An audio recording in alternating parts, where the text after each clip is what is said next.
CBN Direito. A Lei Geral de Proteção de Dados, LGPD, que entrou em vigor em 2020, trouxe um novo entendimento sobre a circulação de informações e será aplicada pela primeira vez em eleições gerais neste ano. Com tantas mensagens via internet, a Justiça Eleitoral tem um grande desafio no monitoramento e na análise de questões relacionadas à proteção de dados. Sobre este assunto, eu e o Bruno Nascimento vamos conversar agora com o advogado, mestre em Direito, Antônio Barbosa de Souza Neto. Obrigada pela sua participação aqui na CBN Campo Grande. Eu que agradeço, Daniele, a todos aqui presentes. Obrigado pelo convite, pela oportunidade. Bom dia. Bom dia. Quais são os princípios, elencados pela LGPD, também o tratamento de dados pessoais neste contexto eleitoral que precisa ser seguido? Perfeito. Primeiro, eu gostaria de registrar aqui que a LGPD, para quem está nos ouvindo, é a Lei Geral de Proteção de Dados Pessoais, né? É a Lei 13.709, ela foi promulgada em agosto de 2018, ela entrou em vigência por partes, ela praticamente inteira, salvo as sanções administrativas, então salvo uma pequena parte em setembro de 2020 e depois essa segunda parte das sanções em agosto de 2021. Ela tem o objetivo de proteger alguns direitos fundamentais de liberdade e de privacidade de dados e o livre desenvolvimento da personalidade da pessoa natural. Isso está no artigo 1º dessa lei. Então, em síntese, ela tem o objetivo de controlar o uso de dados pessoais. O que são dados pessoais? Nome, RG, CPF, endereço, tipo sanguíneo, cor de pele, dentre outros, tá? Então, a questão dos princípios é muito importante, principalmente quando aplicado na justiça eleitoral, ao direito eleitoral. Por quê?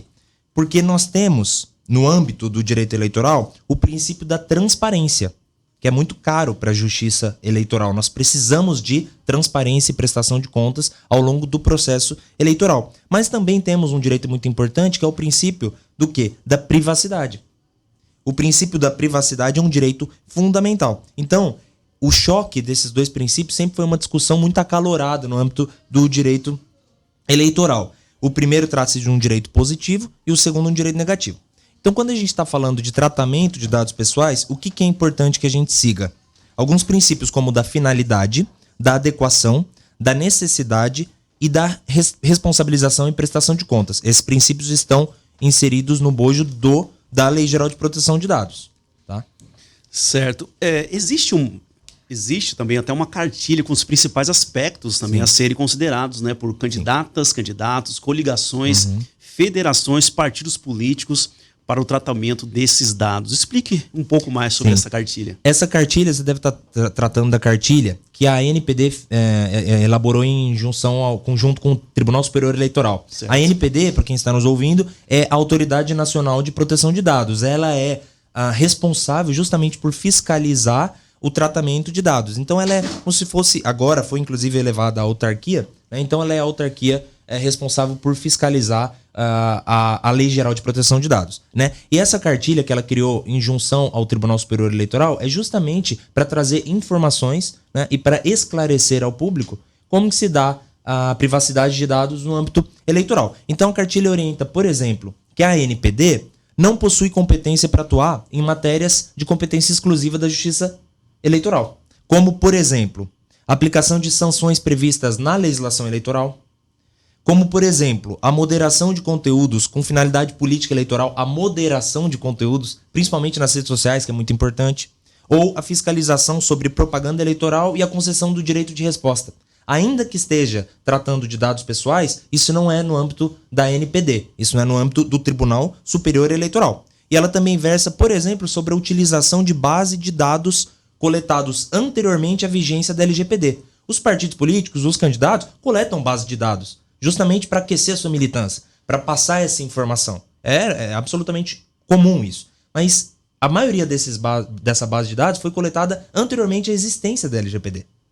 Então a gente precisa regular isso. Essa cartilha vem trazer uma luz para esse assunto também. Para essa base de dados, por exemplo, poder ser utilizada, a gente precisa encaixar em alguma das bases legais previstas no artigo 7º ou 11º da Lei Geral de Proteção de Dados. Por exemplo, o consentimento do titular. Se o titular do dado me permite, eu posso usar esse dado dele. Ou para um cumprimento de obrigação legal. São bases legais que estão dispostas no artigo 7º e no artigo 11º da Lei Geral de Proteção de Dados.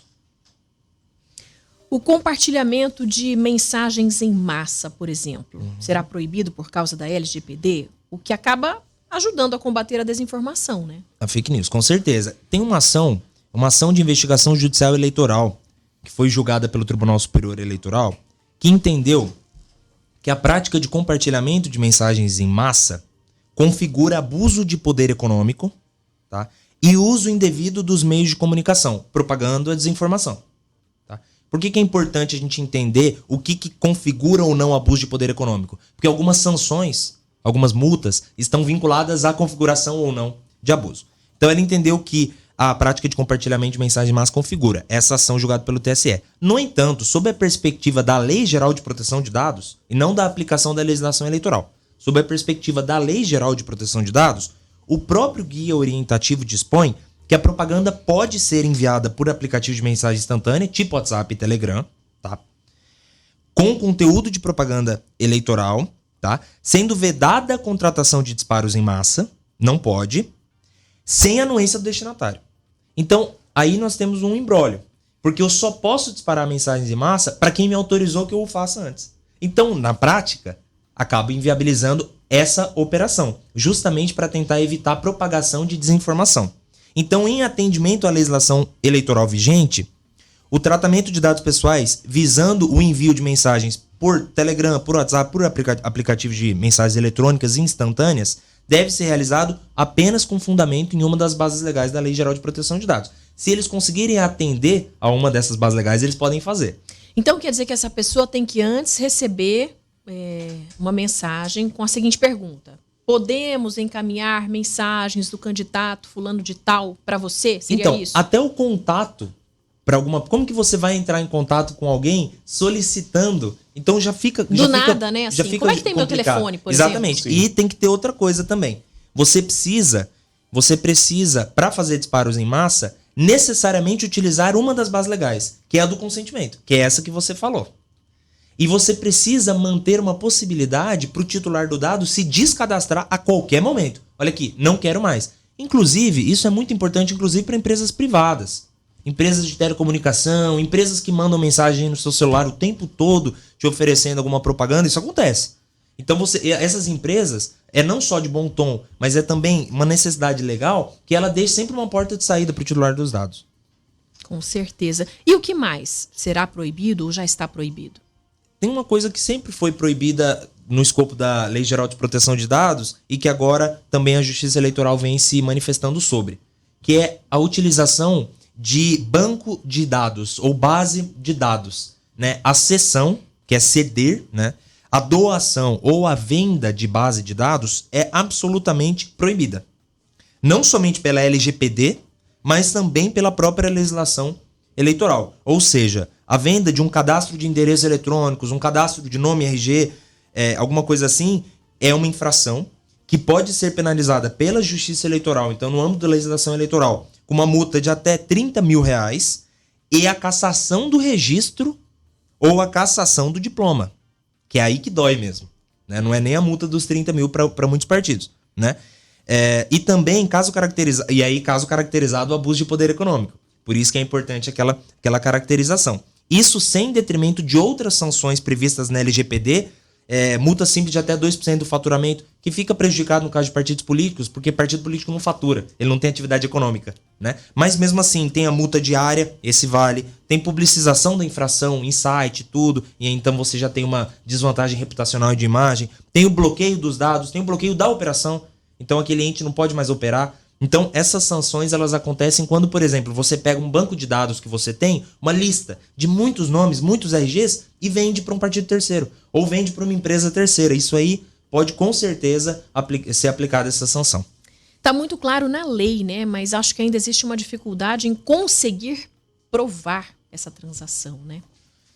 Hoje em dia já está, assim, não vou dizer um pouco mais fácil. A depender do cuidado de quem faz essa transação, a depender do cuidado, pode ficar mais difícil. Mas às vezes não. Às vezes é enviado por e-mail.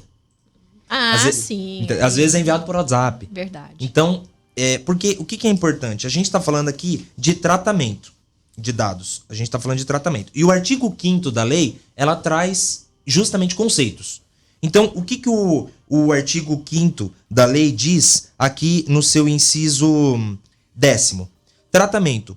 Toda operação realizada com dados pessoais, ou seja, alguns exemplos, como as que se referem a, agora vem, coleta, produção, recepção, classificação, utilização, acesso, reprodução e por aí vai.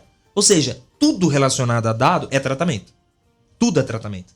Então, por isso que o objetivo não é impedir o tratamento, mas é controlar, porque não tem como você impedir.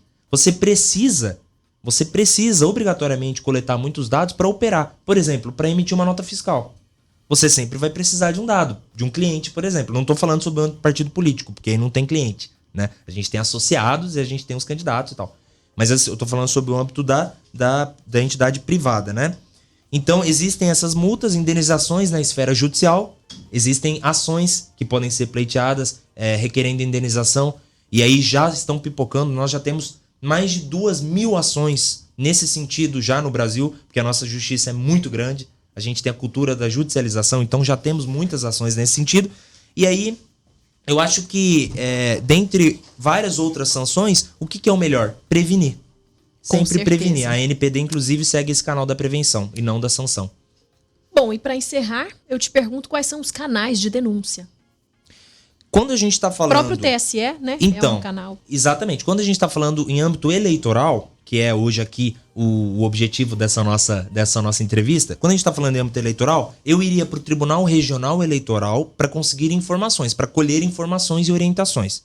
Mas se você quiser, por exemplo, de fato fazer uma denúncia, você pode buscar a Procuradoria Regional Eleitoral, que é responsável pelo Ministério Público Eleitoral. E aí você pode buscar um caminho de uma denúncia ali.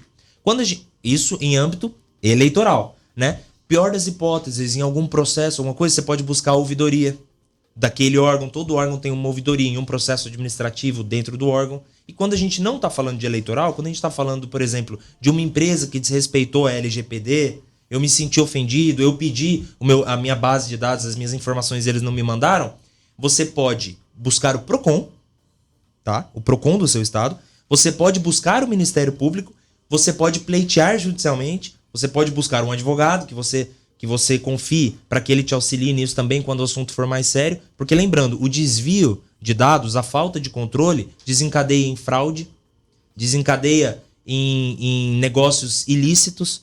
Alguém pode fazer um financiamento no seu nome, alguém pode desencadeia em perigo até a vida e a saúde, né? Porque as pessoas vão ter informações suas e da sua família e isso pode viabilizar vários tipos de ilícito. Então, por isso que essa lei é tão importante e deve ser aplicada. Antônio Barbosa de Souza Neto, advogado, mestre em Direito, conversando aqui com a gente sobre a Lei Geral de Proteção de Dados, né? E ficou muito claro, assim, que a gente está dando um enfoque na questão das eleições, como a lei pode ser usada aí nessas eleições gerais, né? Esse é o primeiro ano que ela vai ser aplicada dentro desse enfoque. Mas também o Antônio trouxe para a gente aqui informações em relação às empresas, né? Esse tratamento que deve ser dado com os dados em relação às empresas. Obrigada pela sua participação aqui no Jornal CBN Campo Grande. Eu que agradeço a todos. Muito obrigado por me ter. 9h50 em Mato Grosso do Sul.